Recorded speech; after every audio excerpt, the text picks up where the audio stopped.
கேரள மாநிலம் வயநாட்டில் தொடர் கனமழை காரணமாக 3 இடங்களில் ஏற்பட்ட நிலச்சரிவில் சிக்கி 7 பேர் பலியாகியிருப்பதாக தகவல் கிடைத்திருக்கிறது.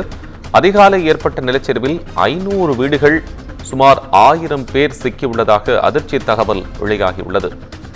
கனமழை காரணமாக பல இடங்களில் மீட்புக் குழுக்கள் தயார் நிலையில் இருக்கிறார்கள். நிலச்சரிவில் சிக்கியவர்களை மீட்கும் பணி தொடர்ந்து நடைபெற்று வருகிறது. கனமழை காரணமாக வயநாட்டில் 3 இடங்களில் கடுமையான நிலச்சரிவு ஏற்பட்டிருப்பதாக தற்போதைய தகவல்கள் தெரிவிக்கின்றன. விவரங்களுக்காக செய்தியாளர் மார்டின் இணைப்பில். விவரம் சொல்லுங்க மார்டின்.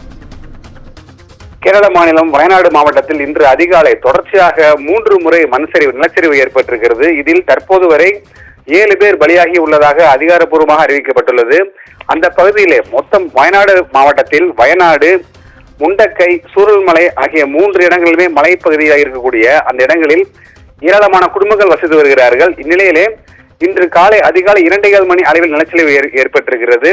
மீண்டும் ஒரு முறை காலை அதிகாலை 4 மணி அளவிலே மீண்டும் ஒரு முறை நிலச்சரிவு ஏற்பட்டிருக்கிறது. இதில் பாறைகள் உருண்டு விழுந்ததிலும் மண் சரிவு ஏற்பட்டதிலும் ஏராளமான சுமார் 400க்கும் மேற்பட்ட குடும்பங்கள் மண் சரிவில் சிக்கியதாக கூறப்படுகிறது. இதனிடையே மீட்பு பணிகள் தொடர்ந்து நடைபெற்று வருகின்றன. இதுவரை 7 உடல்கள் மீட்கப்பட்டுள்ளதாக பேரிடர் மீட்பு குழு தகவல் தெரிவித்துள்ளது.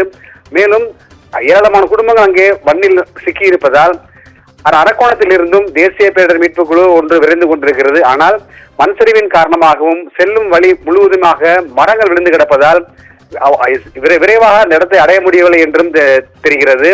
மேலும் அருகாமையில் இருக்கக்கூடியவர்கள் அங்கே சென்று மீட்பு பணியை செய்து வருகிறார்கள்.